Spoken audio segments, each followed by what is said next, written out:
Greetings, adventurers, and welcome back to the Den of the Drake. Other dragons hoard gold, while I hoard internet cringe. As I've mentioned plenty of times on the channel, I love to play joke characters whenever I play D&D or other RPGs, because it's what I find fun. Some examples of the stupid faces I've worn are Detective Colonel Skeleton, Whiskey McThighmaster, Maldo the brain-damaged Demo Man, and Bucket the traveling dickhead. Now that I think about it, the closest thing that I've ever come to actually playing a serious character was a Minotaur named Duelist Stonehorn. But even then, one of the players made a note of writing this in her notebook halfway through session 1. Never listen to duelists. My compulsive need for attention has led me to create almost exclusively joke characters, because again, it's what I find fun. While I do have a lot of fun playing joke characters, like all things in RPGs, you gotta remember that you're not the only one at the table, and that there isn't gonna be anyone left to enjoy your character if everyone leaves. The story I have for you today stars an Omega-level Neckbeard, who exercises their neckbeardy tendencies by creating characters of the worst kind across this 7-part saga, which I will cover all in one video. Now, without any further delay, let's go ahead and dive right into the horrifying world of r/RPG Horror Stories. Enjoy. This week's story comes from user GeodaSponge, and is titled Shadowrun, a troll named Krud. So this is the story of the one terrible player that we had in Shadowrun 5e, and how that one player inadvertently forged my entire friend group in the process of being a complete prat. So let me set the scene. This was a new game with a group that was, for me, entirely new. New gaming night at a new shop and everything. A few of the people in it already knew each other previously, but that was about it. Shadowrun 5e was new to everyone too, including the GM. While most of the players had some passing familiarity with the setting, I don't think anyone at the table had actually played it at all, beyond a couple of previous trial sessions before we set up this proper game. Oh, and there were 7 players in total, just enough to be a little unwieldy. Planning our runs took ages due to everyone talking at cross purposes, for example. But everyone was enthusiastic and it was mostly fine. To keep it simple for readers, I'll refer to the PCs purely by their role on the team, because there's just one particularly relevant character for now. And that character was Krud. Krud was a troll. Krud was big. Krud was thick. Krud referred to himself in the third person and talked like this. Krud was walking stereotype. Now saying that, there's nothing wrong with playing a dumb troll. As a couple of the Splat books have noted, playing the smart troll is almost as cliched as being a dumb troll at this point. However, it's all about the character details. How does the character feel about being dumb? Does he fly into a rage over insults about his intelligence, or does he take a more philosophical view of the situation? Does he have some special area of expertise or some level of streetwise and cunning that keeps him alive, despite his lack of education? Nope, none of that. Krud was just a big dumb troll with extensive cyberware, who liked to fight and liked pretty ladies. More on that later. But if your skin is already crawling, then you've got a good idea what it was like. And he generally acted in a way that would have gotten him killed immediately, if he wasn't a PC that the rest of us felt at least somewhat obliged to keep alive. To show what I mean, I'll start from the top. First session, we get a call from our fixer, saying that he's got a job lined up for us. However, the setback for meeting the people hiring us is a bit cloak and dagger. We're told to head over to an antique store to find a handwritten note that'll indicate where and when we'll actually be meeting the Johnson in question. So with all the excitement of players in the first session of a new system, we bundle into our various vehicles and rocket off into the Seattle mid-morning to go play Junior Detective. Soon enough, we all arrive at the antique store, and casually saunter inside to look around. We spot an old-fashioned paper notice board which happens to have a little note attached to it, which describes our meeting points. Well, most of us go inside to check it out. A couple of PCs stayed outside, including Krud. So, Krud decided to pick a fight with a streetlight while he waited.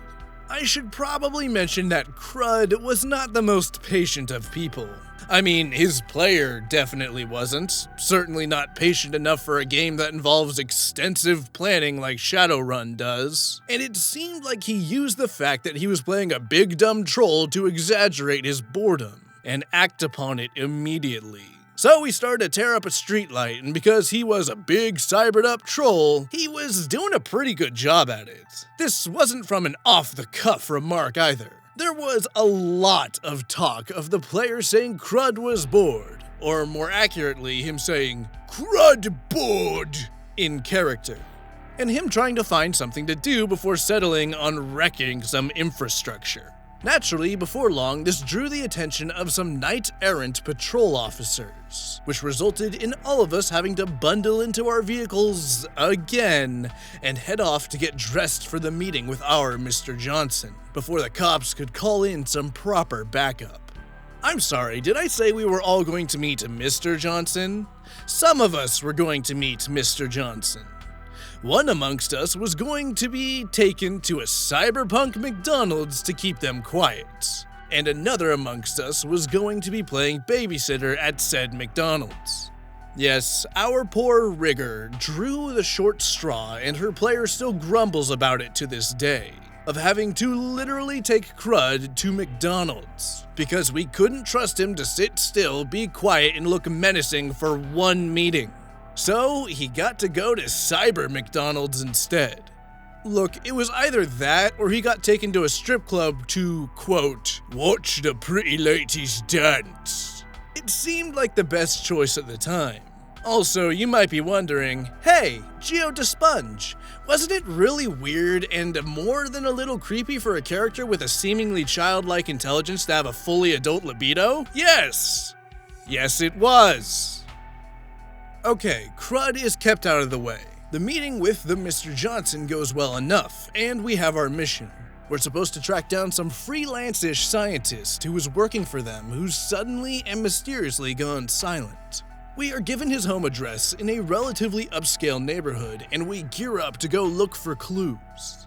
Our first obstacle is the front door of the block of fancy apartments that the guy apparently lived in.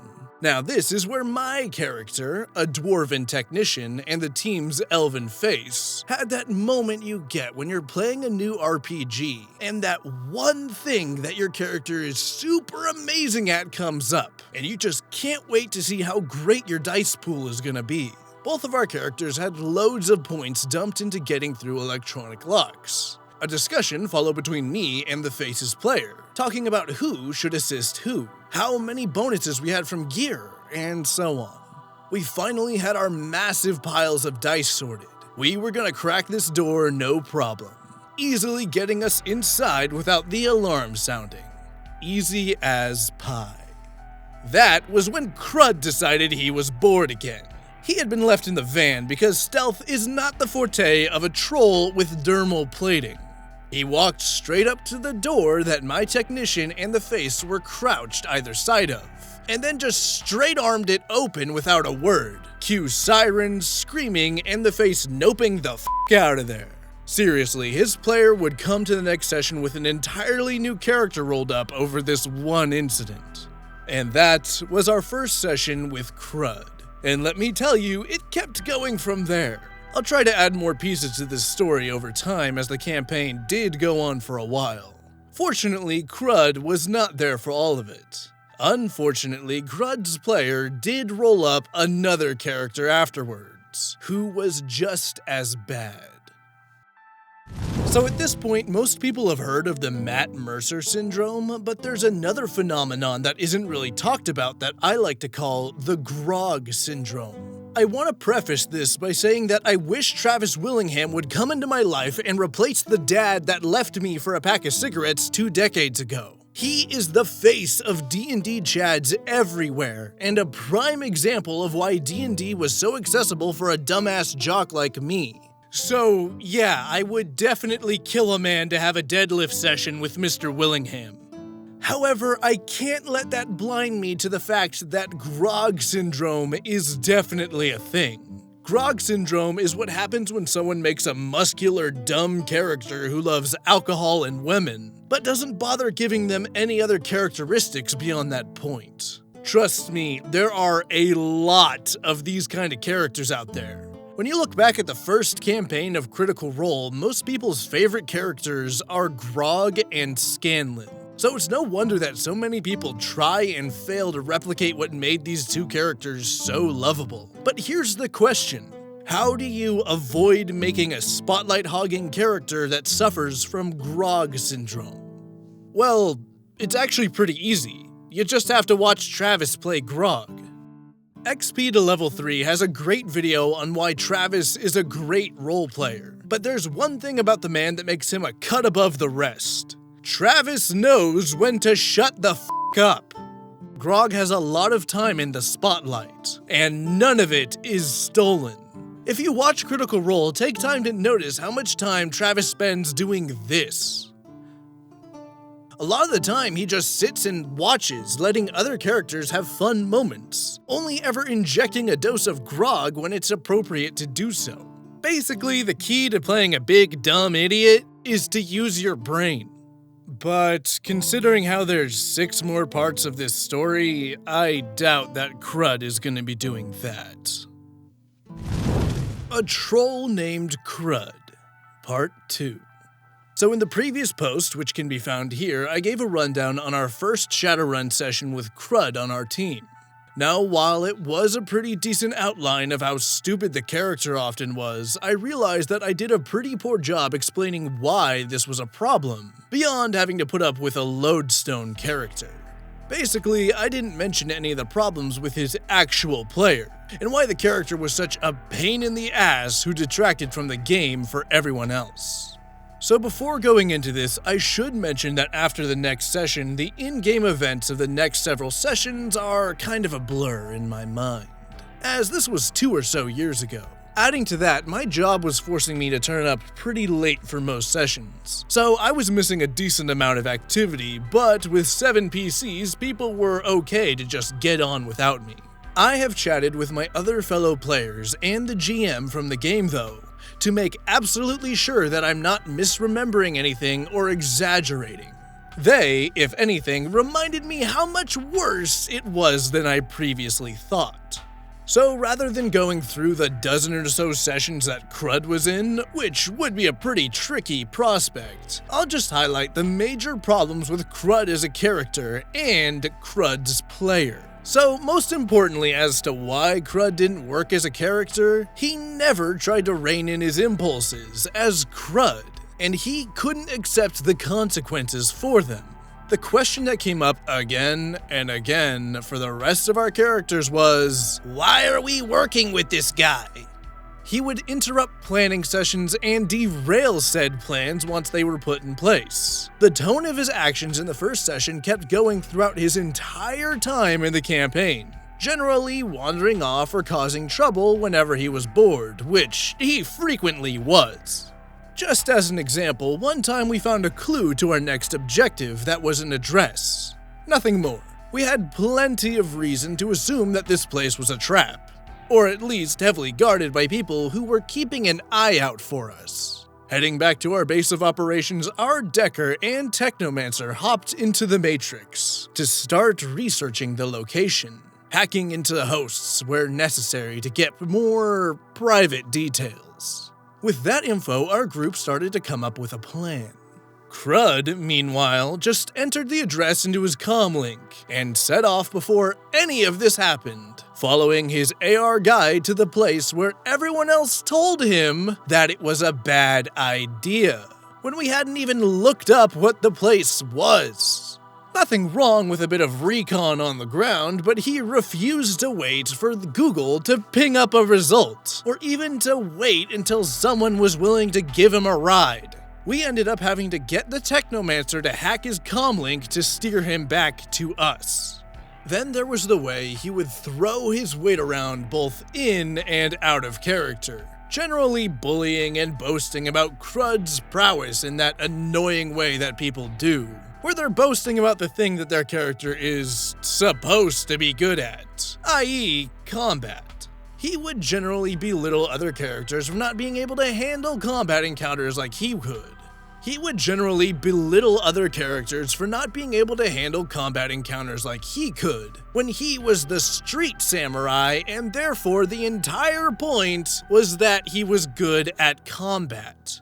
For instance, at one point he had to fight through a sewer tunnel full of mutant rodents of unusual size. Once the session ended, he was happily boasting to anyone who would listen about how he tore through them.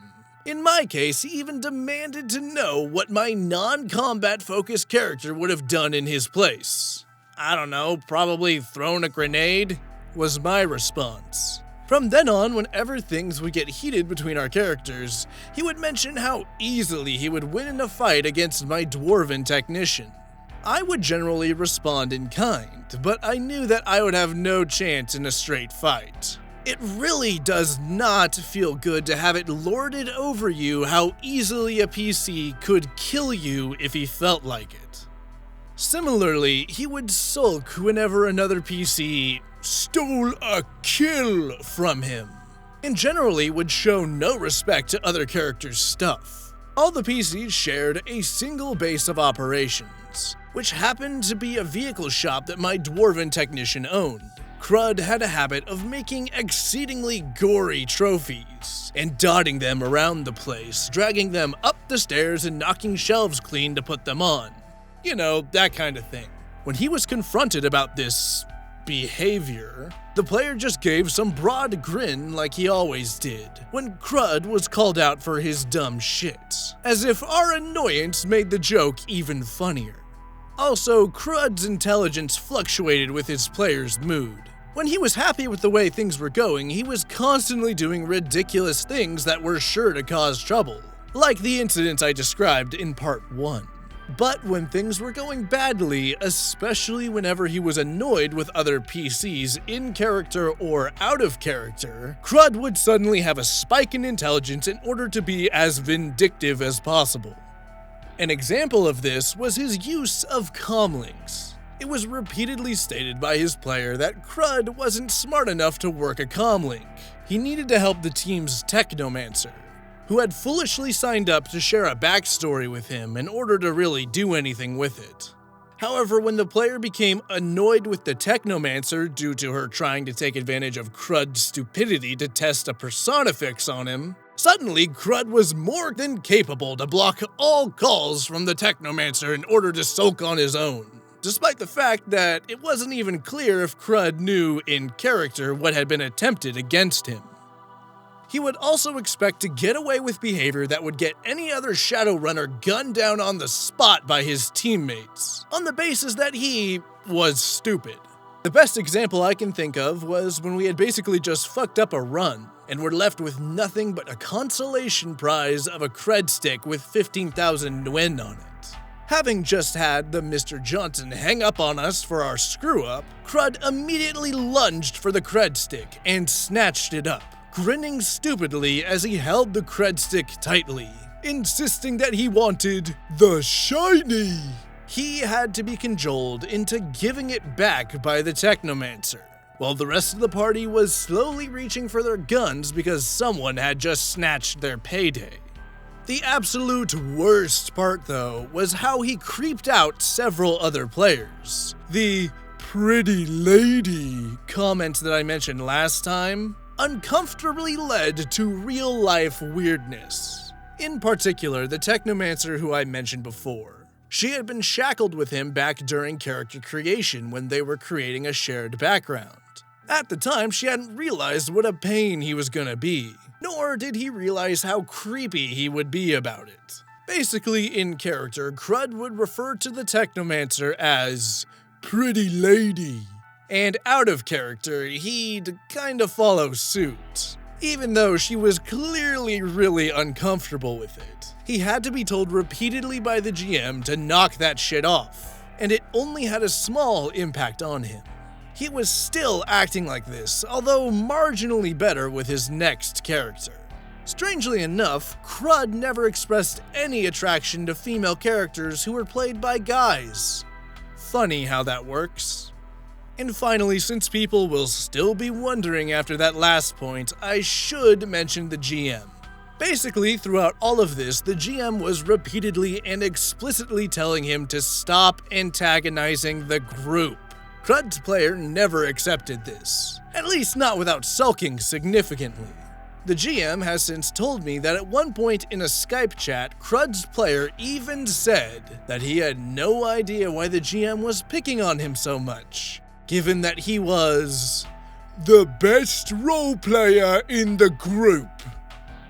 With hindsight, the GM totally agrees that he should have stopped all of this much earlier and kicked out Krud's player after the first few incidents. He said to me that his hope at the time was that he could teach Krud's player to be a better role player, hoping that if he had told him enough times that he was causing trouble, that he would eventually sort himself out.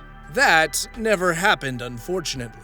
So, yeah, the GM probably should have done more than he did, but he wasn't just turning a blind eye to all this. So Krud's player was continuing with full knowledge, both in and out of character, that he was causing trouble. I'm going to do one more post after this, detailing how Krud came to an end, and that post will be more of a full explanation of how the story went. After that, I'll move on to the character that came after Krud, who wasn't much better. Worse in some ways, in fact. So before we move on to part 3, I just want to make it very clear that Krud isn't the problem. The problem is Krud's player. Well, no Drake. Of course it's Krud's player. You say to yourself while moving your cursor towards the space where there used to be a functional dislike button? Thanks, Susan.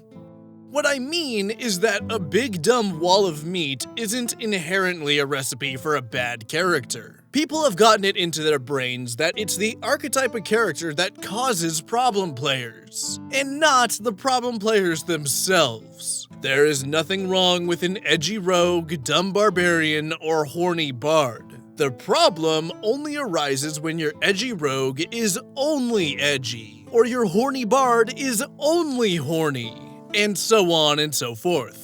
From my experience, if you set out to make a fun character that just so happens to fall into a stereotype, then everything should really fall into place on its own. Just like our good old pal Krud should fall into his place inside of a ditch. A Troll Named Krud, Part 3. The Death of Krud. Okay, on to Part 3. The end of the story of Krud. His death. Boy, is it good thing you guys were saying that you're keen to hear of his death, or else I'd come out of this story looking like a complete asshole.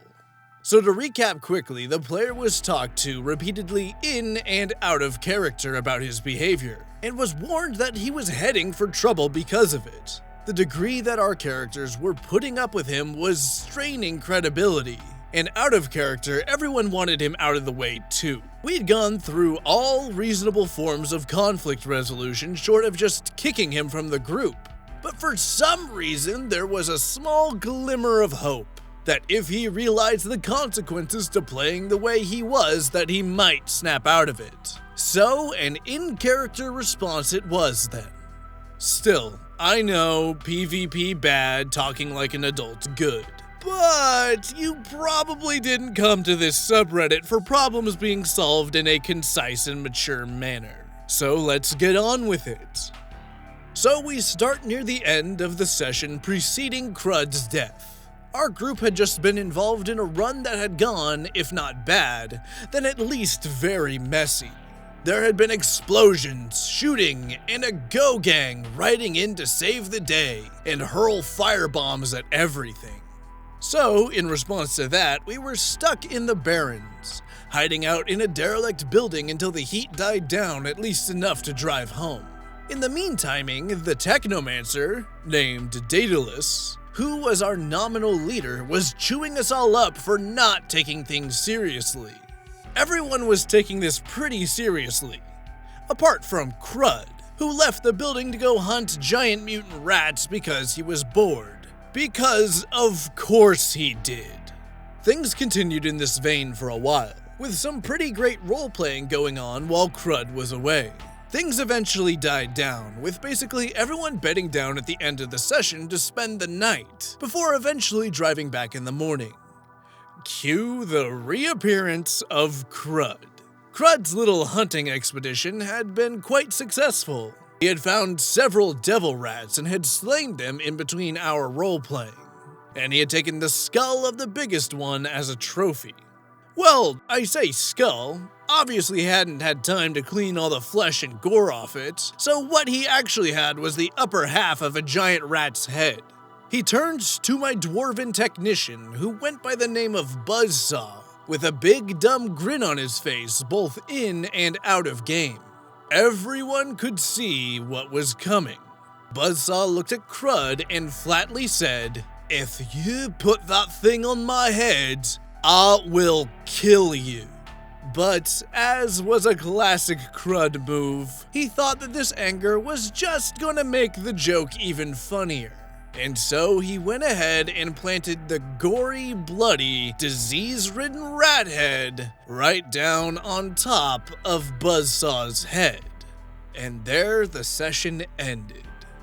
Okay! I wasn't about to rush things though. It was just a joke, maybe he didn't really mean it. I asked Krud's player out of character after the end of the session, "Did Krud really put that rat skull on Buzzsaw's head?" And again, Krud's player got that big dumb grin and nodded enthusiastically. He definitely had done that. Okay. Cut to the next session. Now, I was still working a shitty job at Subway at this point, and that was causing me to turn up pretty late for sessions due to my manager being a dick and giving me the one shift that I specifically asked him not to. So, I was late enough that things were well underway by the time I arrived. That really did suck, but between sessions I had been planning things out with the GM. He obviously was all for me murdering Krud, and especially thought that he needed to learn that actions had consequences. So I was given a little preview of what was going on in the next session, which was something that I would know in character. Daedalus, being annoyed with the group's lack of coordination and teamwork, had set up a VR training simulation for everyone to run through. It involved a maze, working in pairs, cats that sometimes exploded, and a lot of frustration for the Deckers player, who had been paired up with Krud for it. Now, as I had mentioned before, the base of operations for our entire group was Buzzsaw's home, which had enough room for everybody. Basically, he owned a vehicle repair business as a day job, and split the rent with everyone. He also did jobs cheap/for free for the local Go gang to get him some added security. You know, someone to watch the place, inform him of comings and goings, and generally be an extra bit of muscle. This meant that everyone was under the same roof. Buzzsaw's roof. For the entire venture, with everyone plugged into the Decker's cyberdeck to stay in VR, while Daedalus was plugged into her fake one. No one knew that she was a technomancer at the time. So I arrived at the session about an hour from the end, saw the usual exasperated looks on people's faces before the GM took me aside to check to see if I was still okay with the plan. I was, so we all sat down as the GM started to narrate the action again. But suddenly everyone was getting yanked out of the Matrix, getting dump shocked in the process. Everyone, that is, except for Daedalus and Krud. Everyone else woke up with splitting headaches from suddenly getting dumped out of VR into a room filled with gangers toting weapons and Buzzsaw holding all the cables from the deck they had been using. Now the plan had been to leave Krud to stew in VR for a bit, while Buzzsaw talked things through with the rest of the team, or at least told them the plan and to explain why he was going to be doing what he was doing. But Daedalus, turning out to be, well, a technomancer kinda threw a spanner in the works. As people took in their surroundings and started to consider their options, which were pretty limited given how none of them had sat down with weapons for their VR jaunts, Krud was having one of his usual uncharacteristic acts of intelligence. Having seen everyone else pop out of the Matrix suddenly, he turned to Daedalus in VR and started demanding that she get him out, right now. I remind you that this was a character who barely understood how a comlink worked, and so really shouldn't have been that quick on the uptake when people popped out of existence in VR. So as Buzzsaw was standing over Daedalus, considering this new discovery about her, he decided that he didn't want any more sudden surprises. He yanked the cable from Krud too, giving him dump shock and waking him up to a world of hurt. Specifically, the GM turned to me and asked how many gangers I wanted standing over Krud with stun sticks to whack him the moment he came out of VR. This was pretty generous of him, so I tried not to take the piss and just said 3. So, dump shock to Krud, immediately followed by 3 stun sticks to the head. Now Krud's player tried to save him, spending all of his edge, Shadowrun's version of fate points / inspiration dice, on boosting his damage resistance dice pools. Krud was even wearing his body armor through this. I asked if Krud would really be wearing armor while sitting around in VR, but I was already pushing my luck, so I wasn't gonna argue the point. Not that it really helped, to be fair. By the end of the third ganger's swing, even with all of his edge spent, Krud was out cold. Daedalus thought it would be wise to join us at this point, given the circumstances, so she snapped out of VR too. Everyone was waiting to see where this was going. Krud's player was obviously fuming, staring daggers at me, while trying to convince people out of character to attack Buzzsaw, despite them being outnumbered 2-1 by armed gangers while they had nothing. He really seemed to think that Buzzsaw was the new big bad evil guy, and everyone would heroically rise to the occasion to defeat his dastardly betrayal. Everyone else could tell that he was only there for Krud, and I explained as such, as Buzzsaw. I did really just want Krud dead. He had fucked our plans so many times and had personally pissed Buzzsaw off by trashing his place repeatedly. And that thing with the devil rat skull was the last straw. So Buzzsaw drew his gun and offered it to Daedalus, due to her being the de facto leader and having that shared backstory with Krud. You bring that mad dog into my house, you take him out too. This completely blindsided her. She had no idea how to respond to this. She ummed and awed over it, while Krud's player kept on trying to tell Daedalus's player to use the gun on Buzzsaw, ignoring all the blatant reasons why that was a bad idea. Still, things were stalling, so Buzzsaw decided to cut things short and put a bullet into Krud's gut. Now Krud was a big wall of meat and machine, so this obviously didn't kill him immediately. But it was a pretty clear indication that Buzzsaw meant what he had said. Let me just reel off the reactions from everyone else in the party. The rigger, never one to mince her words, just flat out said, "Meh, kill him, I don't care." The sniper resolutely pointed out that there was nothing that he can do in this situation, given how he was surrounded by goons with guns. Out of character though, he was all for it. The other street samurai, always keen to murder but not so big on personal conflict, was on the fence. He almost considered siding with Krud, because Krud's player was desperately trying to get anyone to help him. But nah. The only one who tried to help him was the Decker, who bluffed that our fixer had said that she would rat us out to the cops if we fucked it all up. This did actually make Buzzsaw pause for a thought, since I genuinely didn't know if this was true or not. All the Decker was asking for, and Daedalus argued for it too, was for Krud to be allowed to go free. Dumped in the desert somewhere, sure, but alive. This is where Krud's off-and-on stupidity came to bite him in the ass. Now, if Krud had reliably been as stupid as he was supposed to be, I would have been happy with this solution. If he was a genuinely dumb character, I would have felt safe in the knowledge that he would never figure out how to come back after Buzzsaw. But as I mentioned in the last part, Krud got smarter whenever he wanted to get back at someone. And boy, was he pissed now. I knew that he wouldn't let this go out of character. So Krud would never, ever stop coming after Buzzsaw if he was allowed to live now. Buzzsaw said as such to Daedalus, and she didn't have an argument against it. Still, there was the bluff about the Fixer, but I had no idea why a Fixer would rat out a team of his for getting rid of dead weight. Besides, he was in too deep to pull out now, and the gangers were clearly getting twitchy over this whole thing being drawn out. So Buzzsaw eventually had to shrug it off. Another shot was put into Krud's chest, and that pretty much sealed his fate. He had some hit points left, but Krud's player gave up at that point, and there was clearly only one way that this was going. Now, this is where it got a bit weird, because his player actually thought that Krud had depth. He had given him a backstory and everything. Now, none of this had ever really been communicated to anyone, not even to the GM apparently.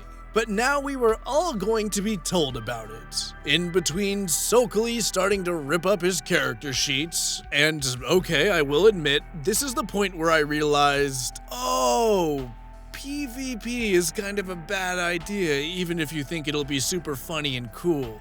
Krud's player started to recount his backstory. It was weird that his opening line was that Krud used to be part of an anti-human gang, as if this would instantly create sympathy for him. Yeah, apparently he was in an anti-human gang with his brother. Now, I understand that in Shadowrun, orcs and trolls get treated pretty poorly, primarily by humans, so I can sympathize with wanting to fight against that. It's a bit harder to sympathize when we're talking about a 9-foot-tall mecha murderer in a violent gang, though. So, yes, Krud was in an anti-human gang with his brother, except apparently they decided that they didn't like him. So they gave him a serious beatdown. We could all sympathize with that, at least. That resulted in him losing his memory. Or there was a chip somewhere with his memories on it, or something.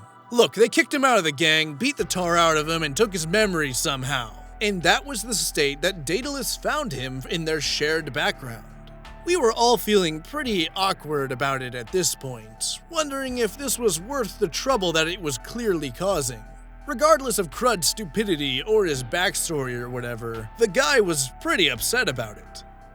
That sympathy dried up real fast when he announced that his next character would have one goal in life: to kill Buzzsaw.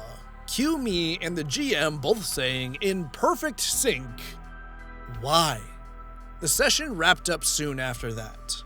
Krud's player was at least saying that it was all okay, even if it was clear that he was going to hold on to this for a long time.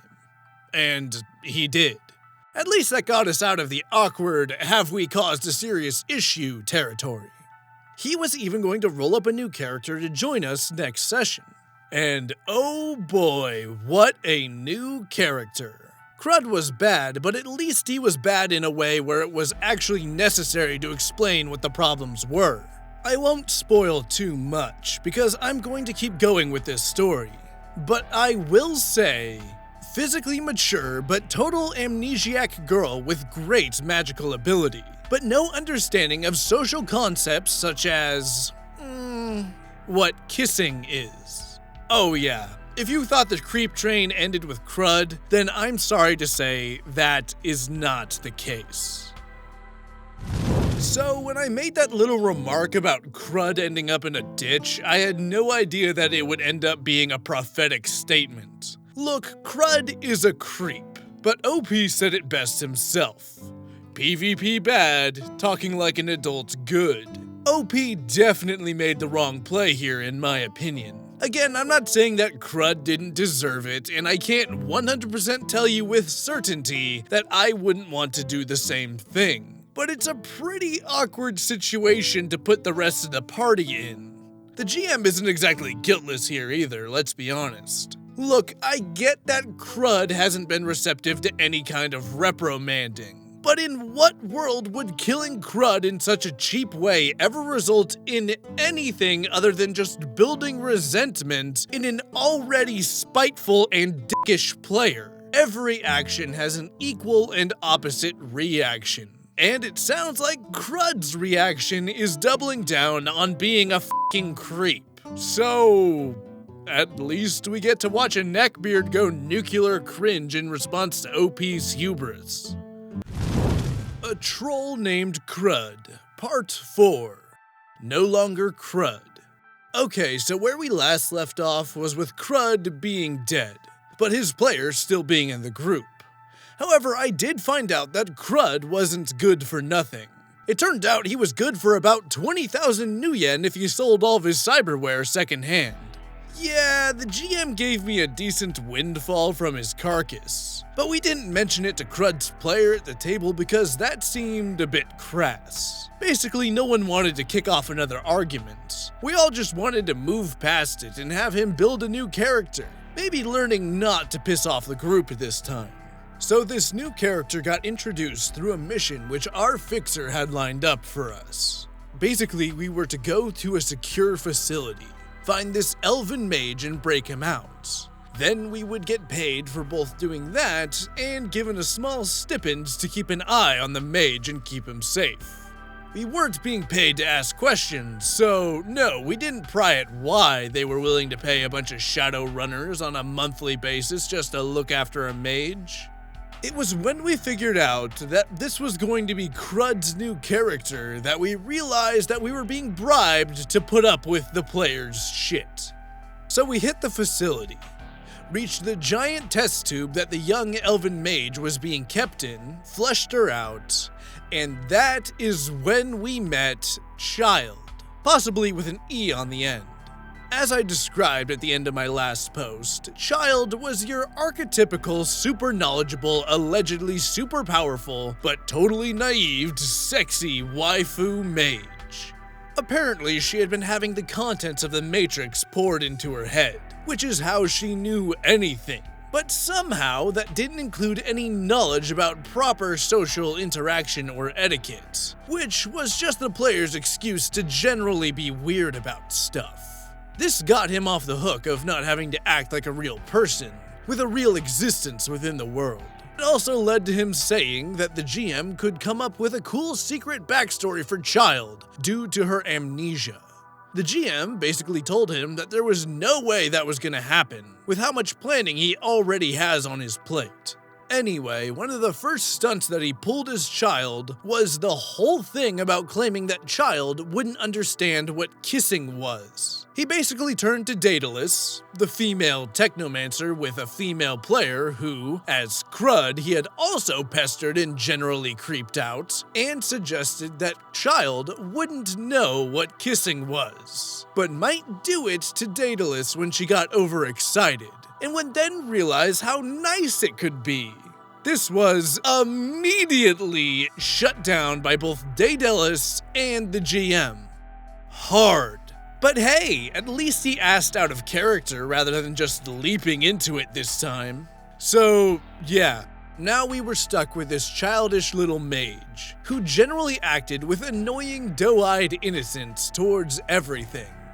Except for, crime and murder. She was totally down for those. But stuff like alcohol, drugs, sex, whatever, they all got the weird, "What is this thing that you Earth people call kissing?" reactions. It was also a bit odd that we responded to being told we'd get paid to look after this girl by immediately choosing to bring her along on dangerous criminal missions, but whatever. Right, so our first mission with Child. We basically got recruited by some fancy rich guy to act as security for some presentation party of his 10-year-old daughter, because he'd received a threatening letter implying that she was going to get kidnapped. Of course, he'd already hired a small army of knight-errant officers, but felt that they weren't great at thinking outside of the box. So we would be acting as plainclothes security within his mansion while the knight-errant goons swarmed outside, inside their armored vehicles with all the cool toys and tactical gear and stuff. So we started to plan and prepare. This led to us finding out that Child was brought onto the team. Now the first thing was, since Child was the first mage in our group, she had access to a whole new selection of abilities that were completely new to us. Shadowrun 5e is a really dense game, with several of the character archetypes such as mages, riggers, and technomancers basically having their own full set of rules written for them. The core rulebook actually outright states that it's a good idea for PCs with specialist roles to learn their own individual rule sets as well as possible, because the GM cannot be expected to know them all fully. So Krud's player, now Child's player, with a whole new set of rules that no one had really explored before, was a pretty deadly combination. To most of the other players at the table, it felt like a complete Calvin ball. And it was a little bit hypocritical on the part of Child's player. When he had been playing Krud, he would always get impatient about having to wait for the Decker and the Technomancer to get their hacking done. But now that he was a mage, oh boy, did the rest of us have to wait around for him to get his own magical shit done. Especially when it came to the astral realm. Child loved astral projection, and it was a pain to sit through, as well as outright biting us in the ass a couple times later on. The first experience we had of this was Child trying to read the astral signature on the letter to get some hint on who had sent it. The GM said that astrally, the letter reeked of fear and anxiety and some anger. And it took quite a while for Child's player to figure out that this was because it had been handled far more recently by the man who had hired us to protect his daughter, while we sat around waiting for him to drag more clues out of it. We also found out that Child was every bit as impatient as Krud. During a shopping run that followed our initial planning session, Child decided that we were taking too long, and wandered back into our waiting vehicles, getting into Buzzsaw's, my character, a dwarven technician, van, and leaning on the horn. Well, actually, that's what she tried to do, but I had a pretty good response to that. Actually, you can't get into my van. Why not? Because it's got child locks on it. Dad jokes aside, Child then moved on to the rigger's vehicle, and did the exact same thing. Her car was not locked, so Child got in, and then leaned on the horn to hurry us up. Now, I think it should go without saying, you do not mess with a rigger's ride. And the rigger was not a very forgiving person.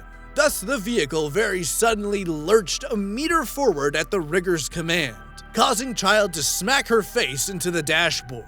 Treating the ensuing nosebleed didn't go too well for her dignity within the group. Anyway, back to the mission itself. Our group actually came up with a pretty good plan overall, coming up with several layers of defense over a potential kidnapping attempt. We had made sure the kid had a tracking tag on her at all times. We gave her a pet Panther combat drone for her to ride to safety if need be. Our Technomancer would be playing Security Spider on the Matrix for this one. Our Sniper would be doing Overwatch on the roof. Child, Buzzsaw, our non-Krud Street Samurai, and our Rigger would be disguised as party guests. Child would also summon spirits as additional bodyguards as necessary. The last thing to do was actually design the mansion. Now, our GM actually hadn't got the mansion map to hand, but that was fine. He basically instructed us to doodle out a mansion on our dry wipe grid map, and so long as it was fairly sensible, it would be fine. We all agreed that this was okay. So we drew up a map of the mansion with basically 2 wings, one private with bedrooms and bathrooms and offices and stuff, and the other public, with the big kitchen and wine cellar and ballroom and stuff. In the middle was a big atrium section, which someone drew a fountain onto. You idiot! Child's player suddenly cried. We all froze and looked at him. We had no idea what was going on. Obviously, the words he'd say would normally have been a joke, but he had said them in an entirely serious tone. We all just kind of stared at him before asking, "What?" I'm going to be summoning a fire spirit to defend the girl, and you've gone and put a fountain in the middle of the mansion. We really couldn't tell how serious he was being, because it was dumb on multiple levels. Now, we had agreed that a fire spirit would be our go-to spirit for the summoning, but there was a few things to note. 1. The contained decorative fountain wasn't about to demolish an elemental being of pure flame. 2. We weren't planning on ordering the fire spirit to go frolic inside the fountain anyway. 3. We had agreed to draw this map up in the spirit of storytelling, and it seemed pretty shitty to say that the guy couldn't own any fountains because they would clash with our security strategy. Unless our attackers had all brought empty buckets and super soakers that they had forgotten to load, it was a non-issue.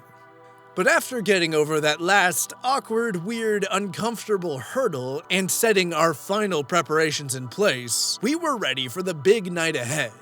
I'm gonna leave it there for now.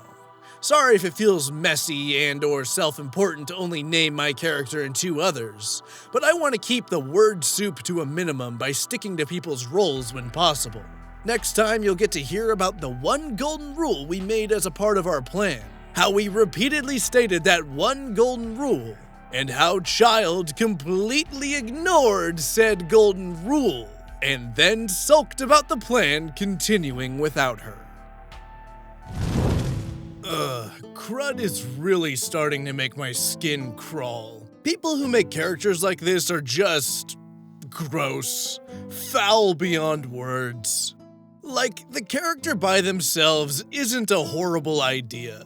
The idea of someone being grown in a test tube and then having to learn how to live in the world they inhabit is actually kind of a cool concept. It becomes significantly less cool when you know why the player is choosing to play a character like that. Look, I cannot stress how important it is not to tolerate creepy and perverted behavior from people like Krud. To people like Krud, silence is interpreted as acceptance. And it doesn't matter how cool of a character concept it could have been, we gotta focus on what Child is, which is an excuse to be a creepy neckbeard with no consequences. You're not that sneaky, bro. Your rancid body odor and the clap of your hairy man tits give you away. A Troll Named Krud, Part 5. I should probably change the name of these stories now. So when I left off last time, we were all set up and prepared for defending this 10-year-old girl at this fancy, swanky party. We had taken numerous precautions, like making sure all of our weapons were loaded with non-lethal ammo, because of all the rich guests that might get in the way. We'd given... Okay, yeah, I went over the plan enough last time. The important thing... The big thing was that there was a panic room in the wine cellar, which could be reached pretty directly from the ballroom where the party was being held. If shit hit the fan, we would get the kid to the panic room, and this is very crucial, we would immediately close the door without any delays. If you were in the immediate group escorting the kid, you would be locked in too to keep her secure. If you were outside or delayed for even a moment, you would be left outside. This was our golden rule. Getting the kid into the panic room safe and sound was our #1 priority. You can probably guess where this is going. So yeah, come the night of the party, we're as ready as we'll ever be, doing our best to blend in. We're kinda just waiting for the shit to hit the fan, let's be honest. Because this is an RPG and it would be weird for it to end with, actually, the threatening note was a bluff all along. The kid's being presented to all these party guests, with our granny street samurai playing nanny for the night. But sooner or later, things start to kick off. I think it was our technomancer Daedalus who got hit first, having to fend off some decker on the Matrix, and immediately warning us that we were about to get hit. Immediately, the nanny gave the, "Now I think it's time for bed, dear," line, which was very thinly veiled code for, "You need to get the f*** out of here." Child and the nanny samurai started hustling the kid towards the entrance to the wine cellar in order to get her to safety. while Buzzsaw, the Rigger, and our street samurai stayed with the party, reckoning that it would be worth it just to keep this many rich stooges covered, especially given it included the guy who was paying us. Then all hell broke loose in the ballroom, as the man in the back suddenly said, "Everyone attack!" and it turned into a ballroom blitz. Okay, no one actually said that, but they should have. Instead, a stun grenade was tossed into the middle of the room, which shook us up pretty badly and knocked out most of the civilians in the room. Then the bullets started flying as the rival Shadowrun team that had been hired to grab the girl burst in from the kitchen, and they had the benefit of not being forced to use weaponry that could be concealed under a tuxedo. Good news though, the kid and her immediate escort had gotten out of the way. Bad news, they were being confronted by the mage of our rival group. Don't worry though, we had our own mage. This is where Child's interest in all the magical rules rose up again. As planned, Child was going to summon up a fire spirit to defend the group while they moved into the panic room. So dice pools were worked out, magic was channeled, and up rose a burning spirit of elemental fire. The enemy mage looked at this thing, shrugged, and brushed it aside without it even stopping his stride. And that was when the GM had to explain to Child's player that if you don't put enough magical energy into summoning to make it at least a little risky to you, any other mage will find it incredibly easy to dismiss the spirit. I should say, explain again, because Child had been consistently summoning low-level spirits and casting low-level spells up until this point, and didn't seem to realize that, as a Shadowrun mage, you gotta crank up the potential magical feedback a bit to make spells worth casting. Once again, Child's player had shown a fascination with the rules, but no proper understanding of how to actually make them work to his advantage. However, the mage wasn't actually directly between the escort and the panic room, so a quick diversion left them moving away from the mage and toward said panic room, acknowledging that getting the kid to safety was the top priority. Things were still chaotic in the ballroom as the firefight continued, and we could only hope that not too many rich old people were having heart attacks due to all the stick and shock ammo flying through the air. We seemed to be getting the upper hand though. And in the meantime, Daedalus had managed to win the Matrix duel and was trying to help us in other ways. The escort had made it to the panic room. The nanny samurai piled the kid in, moved to get inside with Child, and then started to close the big solid vault door as we planned. Wait! I want to summon a spirit first!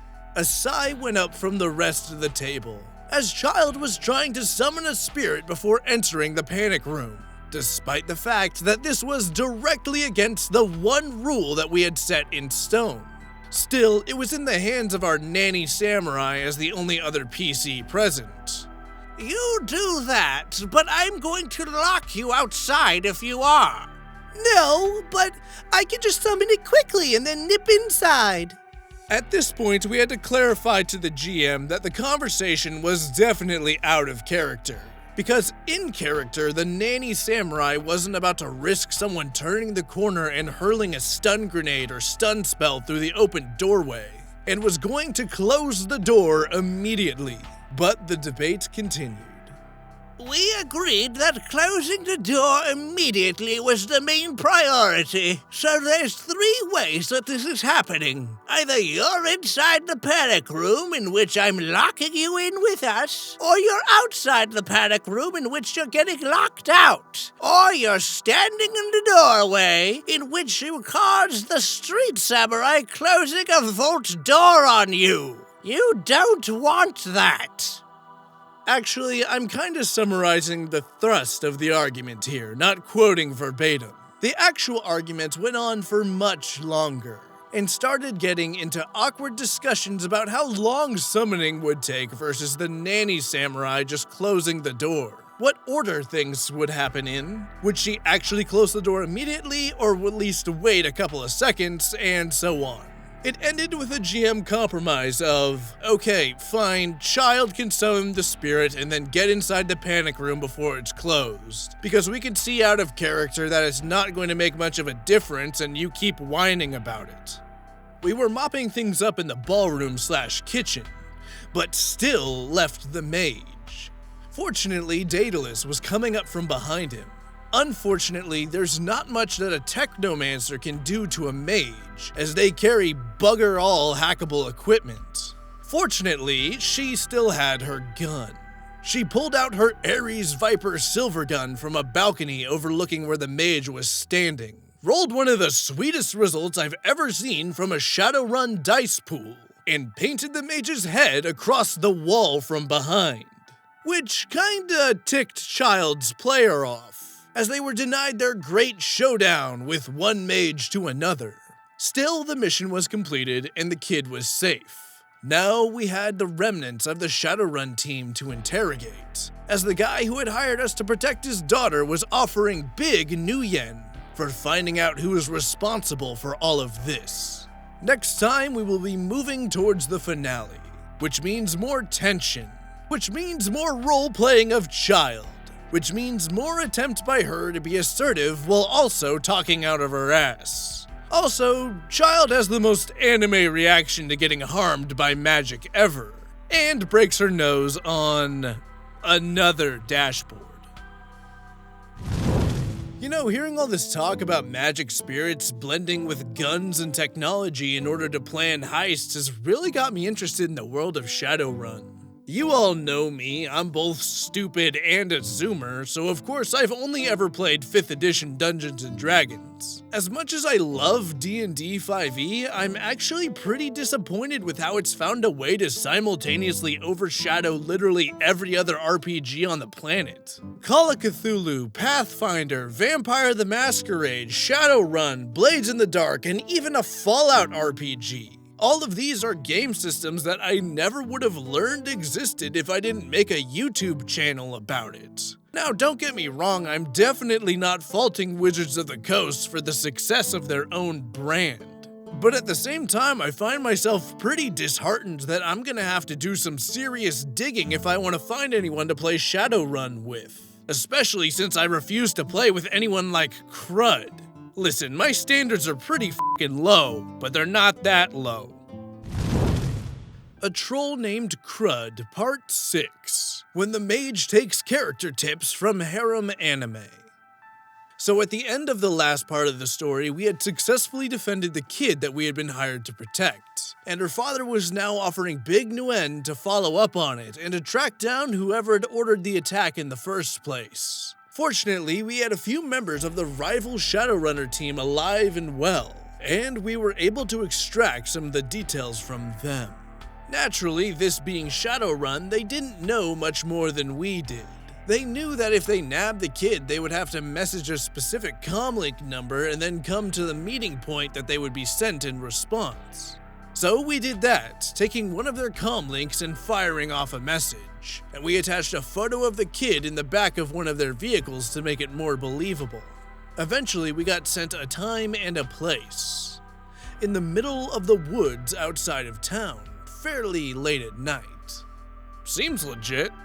So we discussed for a while what the best way to handle this would be, before Child suggested a plan to use magic to disguise someone as the little girl in order to plan along, or something. Well, Buzzsaw, as a dwarf, was about the right height, so fuck it, yeah, we were rolling with the plan. You know those moments where you suddenly just go, screw it, I'm done thinking, let's just do the funny idea. I had one of those.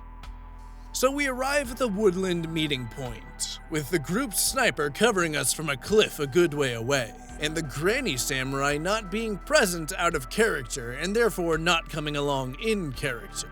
The rest of us wander into the forest clearing, and wouldn't you know it, suddenly there are red dot laser sights all over us, because it was a trap! Not just any trap though. We obviously didn't know the full backstory at the time given our predicament, but it seemed like some pretty powerful people were trying to scoop up all the Shadowrunners across Seattle, and wipe them out in order to claim control. They were being led by this crazy powerful mage lady, who was soon to become our new big bad evil guy. I think it was NeoNet running the scheme in the end, but basically we had no idea what was going on. That's not a criticism in the slightest though, as in this scenario, as it often is in Shadowrun, we were not important. Someone was trying to eradicate us and all the other Shadowrunners, and since we weren't fans of being eradicated, we wanted to stop that from happening. Our first move was to surrender. Not exactly valiant bravery or strategic genius, but it beat getting shot in the head. So there we were, stuffed into the back of a pair of vans and all wearing sturdy cuffs. Well, more specifically, Child and Buzzsaw were stuck in one. The Rigger and the other street samurai were in the other. Daedalus had been dragged off somewhere else because out of character she wasn't there for the session, and in character because she was a technomancer and therefore worth a lot of money. There was an extended period of Child trying to solve this problem with magic, while being bound and gagged. This involved astral projection again, and got us nowhere. The sniper and the granny samurai were nowhere to be seen, until the sniper drove his armored van across the street, cutting off the convoy, while the granny samurai dangled out the side on a body harness with a light machine gun in hand, and hosed the vans with machine gun fire. The sniper was able to get us out of there while this covering fire continued, and everyone hopped into his van to escape into the night. That left us basically in the middle of Seattle under what was basically martial law, as this small army of goons was working on clearing up the shadows of the city. We had no idea where to go. Most of our contacts weren't answering their comlinks, and Buzzsaw's home, which served as the shared base of operations, had been demolished out of the blue. However, there was still some pretty lively debate about what to do. By lively debate, I mean Child thought one thing while everyone else continuously disagreed. Our dead fixer was named Sink. At least I assumed he was called Sink and not Sink. And he had owned a nightclub which Child wanted us to head to look for clues. Everyone else thought this was a bad idea, especially the more world-weary members of the group like Sniper and Buzzsaw, who just wanted to go to ground and let it all blow over. Nevertheless, Child persisted, climbing to the front of the van to pester the Sniper while he was driving, which led to him slamming on the brakes, which then led to Child's nose versus the dashboard, round 2. The dashboard now had an unbroken winning streak. There was then a very intense, mostly in-character argument between the two, with Sniper's argument basically being, "Shit's got real, and we're not getting paid to be heroes. We just gotta lie low, and you're a pain in the ass anyway." We ended up driving around to those few contacts who were actually willing and able to help, but the plot didn't seem to show much sign of striking until Child had another idea. I'm gonna summon the spirit of Sink to ask him for advice. Now, I'm like 90% sure that's not how summoning spirits of man works. They're not actual spirits of specific people, but of meta-humanity in general, right? But still, it worked. The GM needed a plan to point us in the right direction, and this was it. So suddenly we were actually talking to the spirit of Sink, who gave ghosty answers that pretty much amounted to, "Go to my club, dumbass." So we had a plot hook. Okay, that does not mean that Child was right all along, and we should have headed there first. Anyway, we go to the club and discover that Sink actually had a bunker beneath it, which was a direct reference to the Shadowrunner bunker under a club that can be found in the Shadowrun's Returns PC game. We then had the perfect place to hole up from then on. The only fly in the ointment was that we still didn't have Daedalus, as she was still being held by NeoNet and set to have her brain dissected most likely. So after gearing up with the very nice selection of gear in the bunker, it was back into the van to keep trawling the city for clues. Child kept on trying to use astral projection to search the city, in particular for the big bad evil mage, who is now basically our nemesis. This leads me to one of the most bizarre encounters I ever had with Child. She was flying around Seattle on the astral plane, basically going through a list of locations to check and see what was going on. That was when she encountered the big bad evil guy, who, being a mage, was having none of that shit. Child ended up taking a pretty hefty spell to the face in a very brief astral duel, which then manifested in the real world as Child's chest starting to bleed pretty profusely. Buzzsaw, as the one with the highest logic attribute and a few points in first aid, was kind of the designated medic on the team. So naturally, upon seeing an unconscious teammate start bleeding from the chest, he leaned in to check on her. At this point, Child returned to her body, and her player announced that she was going to punch Buzzsaw for staring at her chest, while her chest was bleeding. This is what I meant about this being Child's most anime reaction, and the dumbest kind of anime at that. I remind you that this was a character with, by the player's own description, basically no understanding of social or sexual concepts. But her first thought when waking up to intense pain was, "This guy must be perving on me." My reaction to that, after crossing off a couple of boxes of stun damage, was pretty much, "Fine, sit there and bleed all over yourself. See if I care." Still, I don't remember all of the details, but at some point after that, we found out that Daedalus was currently being held on a train that would be departing the city soon, whisking her off to goodness knows where. So of course, we were going to have to rescue her. Anyway, the next section will be the finale, and we'll be right back on to pure Child nonsense with that. Oh my god, this f***ing guy.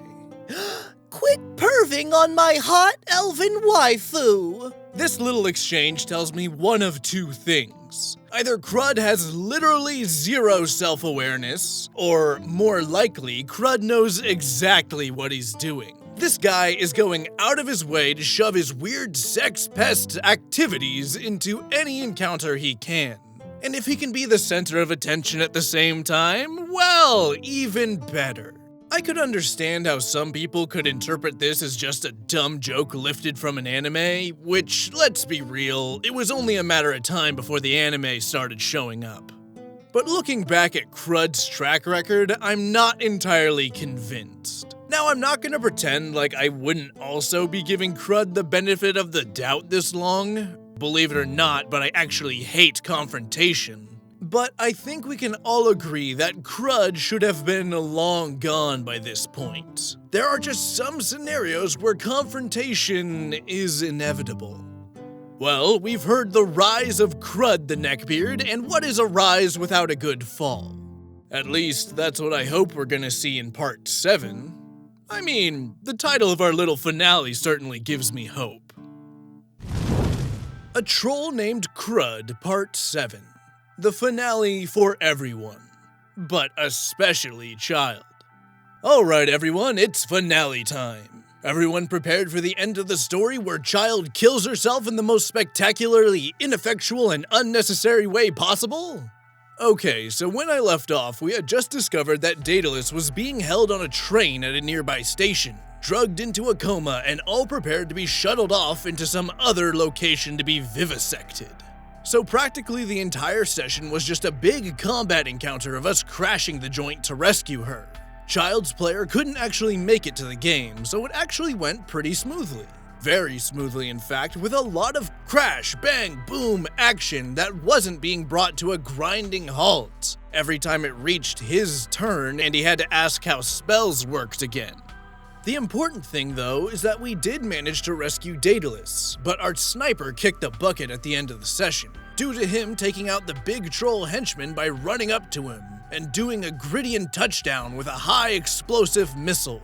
Out of character, this was because he had taken the negative quality, limited time, that forced him to roll 3 dice at the start of every session, and if a triple came up, he was guaranteed to die that session. He did indeed roll a triple, so he decided to go out like a badass at least. This detail is crucial for understanding Child's final moments later on. So the next session, the penultimate one.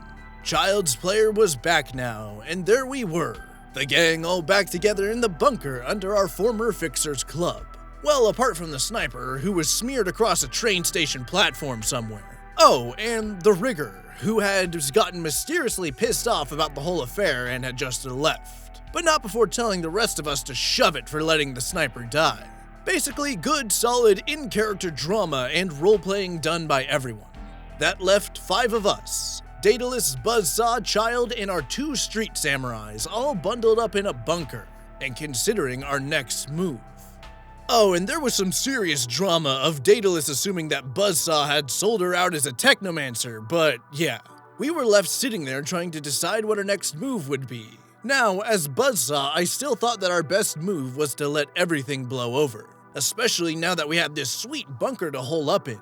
Once the dust had settled and the rest of the Big 10 megacorporations had done something about Neonet throwing their weight around, we would be left not only as one of the most experienced Shadowrun teams in Seattle, but one with a nice bunker designed for Shadowrunners that we could use to create all kinds of opportunities for ourselves. Out of character, we knew that we were nearing the end of the campaign, so we weren't about to kill any important plot arcs through inactivity.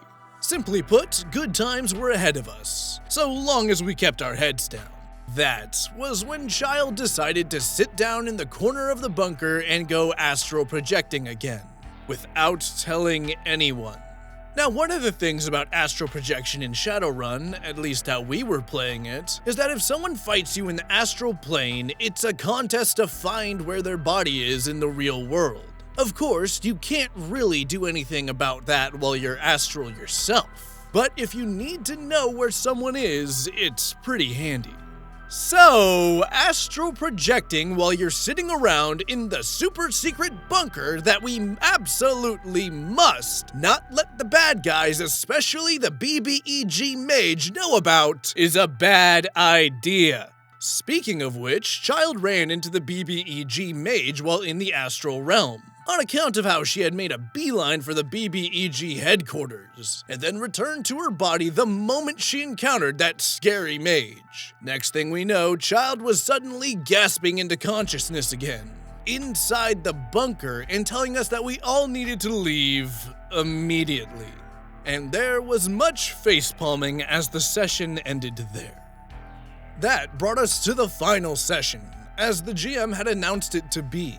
We were going to have a big climactic showdown in one of 2 ways. Either we were going to stay at the bunker and try to defend it come what may, or we were going to ride out and assault the big bad evil guy's headquarters to destroy them somehow. The GM very specifically said to us that we had an hour to come up with a plan, because he wanted to keep the session moving at a good clip, given that it was definitely going to be our last. Everyone agreed that sticking in one place with the defender's advantage was a better idea than a frontal assault against a vastly superior enemy. Everyone agreed, except for Child, of course. Child's player really wanted to go after these guys. Now, it wasn't necessarily that Child's player was wrong that was the problem. But when literally everyone else at the table has agreed on a plan, it's just good etiquette not to argue with it for ages. In fact, the 1 hour we had to decide what we wanted to do and come up with a plan became 2 hours of nothing but arguing with Child, both in character and out. Still by the democratic method of literally everyone disagreeing with Child's player, it was decided that we were going to try and hold the bunker against all odds. This was good because I had actually been thinking about how best to do this with our limited resources, and I was kind of proud of what I ended up with. I had all kinds of traps in mind, like connecting grenades to light wires, so that they could be remotely detonated without using wireless signals, or placing our supply of breaching charges on the inside of the internal bulkhead doors, to detonate just as the enemy goons came close. Kill corridors, crude anti-grenade devices made out of cling film stretched over doorways, oil slicks that could be ignited. It was a real Home Alone meat grinder in there. So actually, despite how long the argument had gone on for, we were pretty confident that we could actually do this, or at least reap a very high toll on the bad guys before we went down. The ace in the hole for us was that we had a technomancer and a mage, so we actually had some ability to strike at them from the underground bunker while they couldn't reach us. That was our plan if they tried to hit us with something big, to demolish the entire club that was over the bunker. So we were all set up. Everything was in place. Everyone huddled in the bunker prepared to fight to the death. Except that we actually did have an escape van in the underground garage that was connected to the back end of the bunker. No, but we were totally prepared to fight to the death if it came to it. Okay, so everyone's in their positions in the bunker, the GM began to say. Actually, Child's up in the club, hiding on the upper floor, Child's player suddenly said. Everyone was gobsmacked by this. We had an entire plan all laid out, and even if we hadn't, staying inside the underground, armored, secure bunker with everyone else was such a blatant, sensible thing to do that we had no idea what the fuck Child's player was doing or why. He'd waited until the very last moment to say that Child was not in the bunker, despite that being the entire point of, well, everything. I can only assume that he wanted to be a glory hog. Little did he know, he would ultimately fail in that endeavor anyway. Still, here came a small army of goons against us. They knew they were up against a technomancer, so there were basically no wireless signals to be found amongst them, apart from a few drones. However, we didn't get to test our plan or our mettle against the attackers at all, because at this point, there was only a couple hours left in the session, and Child was using it to throw down the mooks on the dance floor, while we all waited with our thumbs up our respected asses in the bunker. At least Daedalus was able to take on those drones, but there was literally nothing for the rest of us to do. Meanwhile, upstairs, Child had summoned a big old fire spirit to duke it out with the goons while she hid on the upper floor. However, something weird was happening. She kept getting these feelings of something floating through her, over and over again. The GM specifically noted this multiple times, but Child's player never actually considered going into astral projection, despite having done it almost constantly in every previous session. As the session rumbled towards its end with the rest of us still not having fired a single shot, finally the big bad evil mage appeared in the club. At last, Child would have an opportunity to engage her nemesis. And not just engage her. Child was going to go out in a blaze of glory. She was going to blow both herself and the evil mage to kingdom come with one big, powerful, maximum force fireball. Now, a few things here. First of all, yes, Child was actually going to leap off of the top balcony as she conjured a fireball in the palm of her hand in order to slam dunk it onto the enemy mage. There was absolutely no benefit to doing this. No additional dice were being offered for casting an explosive spell point blank like this. You know, it's a spell, it goes off wherever you want it to.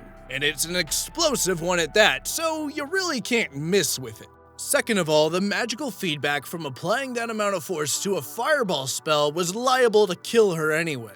So she totally could have her cool moment of self-sacrifice without outright blowing herself up. Third of all, there was no in-character reason for her to do this. It had never been established why Child apparently hated the enemy mage so much that she was willing to suicide bomb her. We could only assume that Child's player wanted to go out like a badass like Sniper had. But apart from generally shutting down her attempts at magic, the evil mage had never done anything particularly worse to Child than she had done to the rest of us. In fact, it was Daedalus who had the most reason to hold a grudge. But still, this is what Child was going to do. Slam dunk a maximum power fireball right into that mage boss's face. Except, it wasn't actually the big bad evil guy mage. It was actually one of her lieutenants magically disguised to look just like her. So as Child sailed through the air with this fireball in hand, the last thing she saw was the mage turning to face her with a look of shock, and then having that illusory face dissolving to reveal the face of a lieutenant that Child had never even seen before, right before she impacted with him and utterly obliterated them both. The actual big bad evil guy mage, of course, had been in astral form the entire time. The GM had been repeatedly hinting, and hinting is an understatement, at this by having her fly through Child to try and goad her into an astral duel. He even had a slip of paper that had this reveal written on it, as he'd known that he may well need proof that he didn't just screw Child by changing things at the time. This had been his plan all along. Things got a bit more narrative after that, since we only had like 15 minutes left to wrap up the entire story. Basically, it came down to Buzzsaw, Daedalus, and the other street samurai fighting to the waiting van, and roaring off into the night. Sadly, the granny samurai did indeed go home in a body bag. And then roll credits. And that was it. There was actually an entire subplot of the rigger coming back and then betraying us in that final session. But I left it out because Child was hogging so much of the attention that there was barely room for them to do any actual betraying. In summary, Child's players' antics had crushed an entire climactic finale to about half its intended length. They prevented anyone else from properly engaging with the enemy and had deflated most of the major story points that were supposed to happen before the end. However, it was totally worth it to see his face when he found out that he had suicide bombed the wrong person.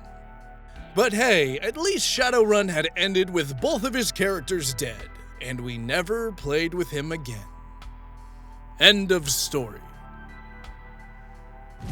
And thus concludes the epic of the Omega Neckbeard. I think our good old troll man will make a lovely addition to my ever-growing rogues gallery. God, I'm collecting so many neckbeards, the cringe horde is starting to look like a gathering of Reddit moderators. Actually, I don't think that Grimy is gonna start shilling for the Chinese Communist Party anytime soon, so I think we're good. The moral of this saga is simple. Making characters is always fun. It's actually playing the characters that can get you into trouble. D&D is a game that doesn't have a single-player mode. And the best way to keep your D&D group happy is to play characters that are fun for everyone. Also, don't be a fucking creep. Now before we cap it off, let's take a look at this week's Gallery of the Drake. This week's fan art comes from viewer Fizzy, and depicts a majestic painting of myself gazing over the destruction I've wrought. After all, it's not very smart to incur the wrath of a fire drake such as I. Foolish mortals. Once more has their hubris brought about their own downfall. And once more it is my duty as a superior being to cleanse their sins from this world in a storm of dragon fire. Only now will my hellish— Ah, shit! Someone go grab the manager! That cringe horde and dragon just set fire to the dumpster again! Fuck you, Wendy's! You know what you did! Thank you again, Fizzy, for submitting your art. The quality of this piece is incredible, and I'm so grateful that I got to show it off. If you want to see your artwork featured in Gallery of the Drake, be sure to send it to the email in my About section. It's crazy how many artists have sent in their artwork to the channel. I mean, seriously, I think I've done like 40 straight episodes where I've been able to feature fan art at the end, which is actually insane. God, you guys are the best. With the story over and artwork displayed, we're gonna go ahead and wrap up.